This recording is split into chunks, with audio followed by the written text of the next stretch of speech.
Have you ever wondered what really makes someone attractive? You know, how some people just leave a great, lasting impression? Well, today, we're going to break down some super simple but really powerful advice to help you do just that. Let's dive in. And really, this is the whole idea we're starting with. It's such a simple but powerful way to think about it. Instead of asking, how can I impress them?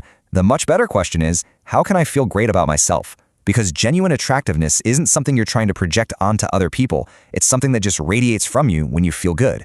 So here's our game plan. We'll start with the real basics of attraction and see why the little things matter so much.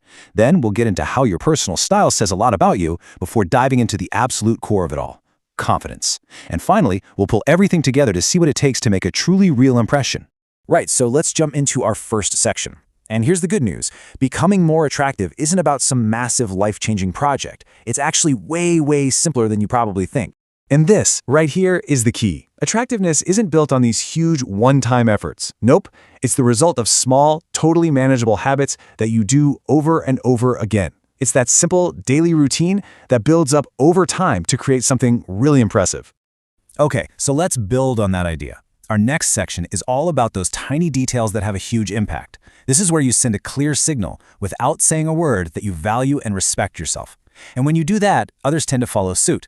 We're going to focus on three main areas: your lips, your hair, and your nails. Now, I know it might sound super basic, but trust me, these are the kinds of things people notice first, even if they don't realize it, and they can absolutely make or break a first impression.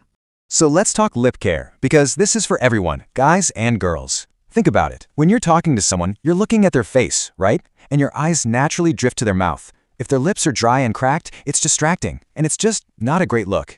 A simple lip balm is all it takes to look polished. And it's the exact same idea with hair. The goal isn't to have some perfect, complicated hairstyle. It's just about looking clean and managed. You know, taming those little flyaway hairs instantly makes you look more put together. And a great tip here, especially for the guys, go easy on the gel. Too much product can look kinda stiff and unnatural. The real goal is to look like you're not trying too hard. And this one, oh man, this one is crucial. You could be dressed to the nines, looking amazing, but if your nails are dirty, that is what people will remember. I mean, your hands are always out there when you're talking or shaking hands. Dirty nails can just completely undo all your other efforts. All you need is a clean, simple look. Okay, moving on to how you present yourself to the world. Let's talk about your personal style, from what you wear to how you smell. This is all about expressing who you are. This lays it out perfectly. Real style isn't about just copying what's trendy. It's about finding what actually suits you.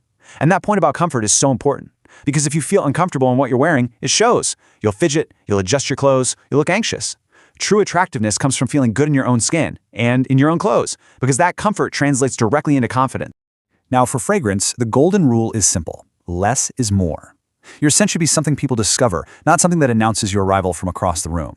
A really strong perfume can be a major turnoff, and honestly, it can be inconsiderate. You're just aiming for a subtle, pleasant scent that becomes part of your overall presence. All right. We've covered all the outside stuff. Now, let's get into the internal game, confidence and communication.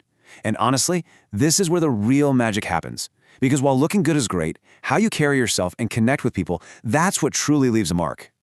So what makes someone a great person to talk to?